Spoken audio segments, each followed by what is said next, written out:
In today's video, I'm going to teach you how to change your page width on Squarespace. If you want your website content to feel wider, more compact, or simply better balanced on the page, adjusting the page width in Squarespace is a quick setting that can make a big visual difference. This is especially useful if your text feels too stretched out, your images seem too confined, or you just want your layout to better match your brand style. To begin, head into your Squarespace site editor and look to the top right corner.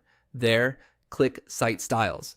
This is where Squarespace keeps many of the design controls that affect the overall appearance of your website. If you've never used this area before, think of it as the main styling panel for your site's visual settings. Once Site Styles is open, click on Miscellaneous. This section includes additional design options that don't always fit into the more obvious categories. So if you don't immediately see the setting you want elsewhere, this is a good place to check. After that, click on Spacing. This is the section where Squarespace lets you control how much room different parts of your site have, including the overall width of the content area. Spacing settings are important because they affect readability, visual hierarchy, and how open or dense your page feels to visitors. Now, find the page width control and adjust it. You'll typically do this by moving the slider or changing the available width setting. As you make changes, pay attention to how the content responds on the page.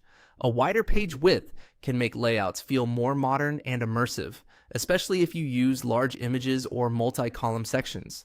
A narrower page width can improve readability, particularly for text-heavy pages like blogs, service descriptions, or about pages.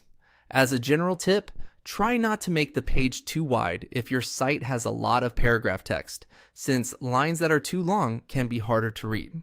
On the other hand, if your site is highly visual, giving your content a bit more horizontal space can help images and design elements stand out more effectively. Once you've adjusted the page width to a setting that looks right for your site, you're all set. That's how you change your page width on Squarespace.